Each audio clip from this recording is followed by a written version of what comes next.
तो हमारे साथ हैं बाबूलाल गुरुजी।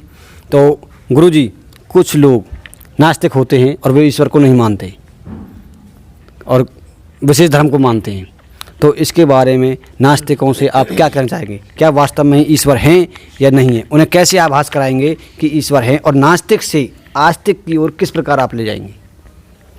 जैसा कि आपने कहा है कि नास्तिक है, ये अपनी स्वेच्छा होती है। किसी में कोई विश्वास करता है, किसी को कोई मानता है, किसी को नहीं मानता। लेकिन ऐसा नहीं है कि ईश्वर नहीं है। ये इतना ब्रह्मांड, इस सृष्टि को रचने वाला कोई होगा या नहीं होगा? कोई तो होगा। जल कैसे बना, भूमि कैसे बनी, चांद कैसे बने, इसको की रचना को जानने वाला, इस नियम को जानने वाला तो कोई होगा नहीं होगा। उदाहरण के तौर पर हमारा ये मोबाइल है और मैं इसे कह रहा हूँ, बताओ ये मोबाइल किसने बनाया, किसका है? क्या जवाब दोगे आप? कंपनी ने बनाया। कंपनी की तो आप दिख ही नहीं रही।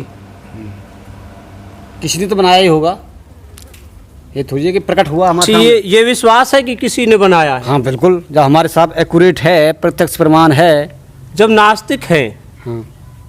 तो क्या वो ये नहीं जानते कि ये प्रकृति को बनाने वाला कोई होगा? होगा। जब वो इसको बनाने वाला है कोई, तो इस इतनी बड़ी प्रकृति को बनाने वाला भी होगा। जो छोटा वो चीज़ बनाता वो बड़ा भी बना सकता है। ऐसा नहीं है कि नास्तिक, क्योंकि सोच है वो कर्म में ज़्यादा महत्व रखते हैं, रीजन में रखते हैं, साइंस में सत्यता रखते हैं। लेकिन साइंस का रिएक्शन, वो साइंस, वो केमिकल्स आए कहाँ थे? उनको ज़मीन के अंदर, आकाश के अंदर, वायु के अंदर, जल के अंदर रखा किसने? उनकी उत्पत्ति कैसे हुई, कब हुई, ये क्या किसी को पता है? नहीं है। देखिए, अब मैं आपको एक थोड़ा सा एक रचना करता हूँ। अगर मैं कोई रचना करता हूँ तो रचनाकार है या नहीं है, ये आप मानते हो? ये आप, अगर कोई चित्र है तो उसका चित्रकार होगा या नहीं होगा, बताइए? बिल्कुल होगा जी। होगा। जब और आप कहते हो कि हम नास्तिक, हम चित्रकार को ही नहीं मानते, तो चित्र आया कहाँ से, बताओ? जैसे वही हुई ना घोड़ा घास वाली तस्वीर। घोड़ा कहाँ है, मन घास ही कहाँ है, मन घोड़ा घास खा भग गो, दोबारा घास हो गया। वो नहीं है। ये बात ये है कि चित्र है, तो चित्र आया कहाँ से, बनाया किसने? कोई तो चित्रकार होगा या नहीं होगा? तो जब आपको चित्र का तो है आपके पास, चित्रकार का नाम नहीं है, तो आप क्या करोगे? तो फिर अनभिज्ञ हुए, नास्तिक ही तो हुए। इस सृष्टि हम देखिए, आपके सामने हम छोटा सा वो करते हैं, ये देखिए। अब 1 मिनट के लिए आप आंखें बंद कर लो अपनी, करिए, कर लिए? अब आप आंखें बंद कीजिए और ठीक है। अब मैं एक चित्र बना रहा हूँ और आपसे कुछ प्रश्न पूछूंगा, फिर आप बताना कि क्या है। हाँ जी।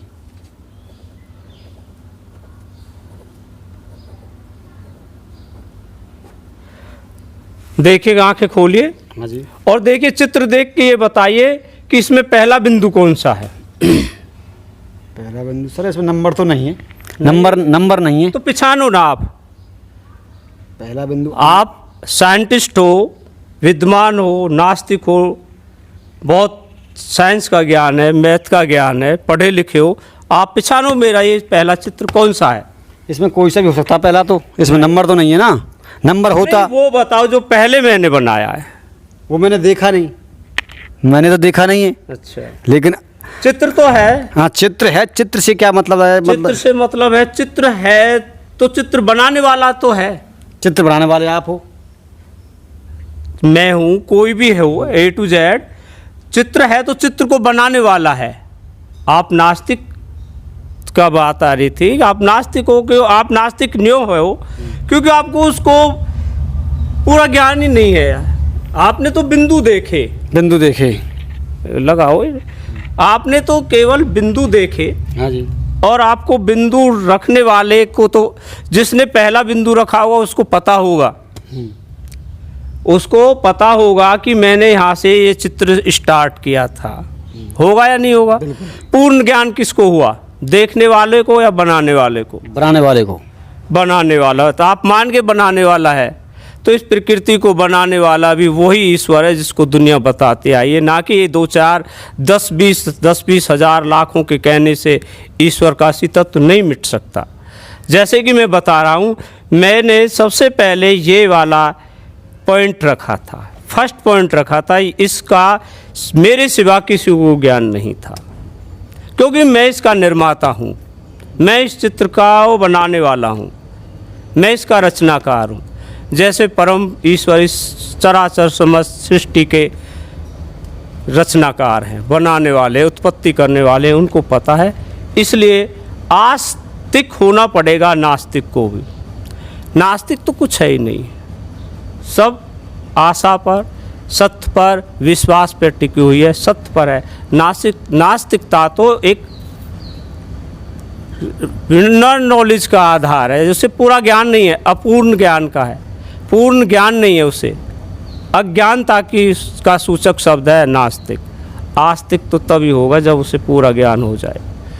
जब वही हर नास्तिक तब तक नास्तिक है जब तक उसे पूर्ण रूप से ज्ञान नहीं होता, और ज्ञान पूरा होने के बाद वो पूर्णतः आस्तिक हो जाता है और उस परम ईश्वर को एक दिन अपने जीवन में नमन करता है। ये बहुत उदाहरण आए हुए हैं। जय श्री कृष्ण। तो दोस्तों, आप सभी को पता चल गया होगा, गुरुजी ने बताया कि जो चीज़ आप देख रहे हो प्रकृति में जो व्याप्त है वो किसी के द्वारा बनाई गई है, किसी के द्वारा उसका निर्माण किया गया है। जो भी तुम यूज कर रहे हो, जो भी आपके प्रयोग में आ रही है, जो भी आप देख रहे हो, सुन रहे हो, चल रहे हो, अपने आसपास का माहौल देख रहे हो, उसका निर्माता कोई ना कोई है। जिस प्रकार एक बच्चे का उस निर्माणकार उसका पिता होता है, उसकी माता पिता होते हैं, उसी प्रकार इस सृष्टि का भी कोई परम पिता है जिसके सहारे से सृष्टि चली है। और गुरुजी ने हमें बताया कि हमें आस्तिक बनना ही पड़ेगा। अगर हम कोई चीज़ देख रहे हैं तो हमें, जिसको ज्ञान नहीं है, अधूरा ज्ञान है, वो नास्तिक है, जिसे ज्ञान है वो आस्तिक है। तो इन्हीं शब्दों के साथ हम गुरुजी से और ज्ञान की बात करते हैं। तो गुरु जय श्री राम।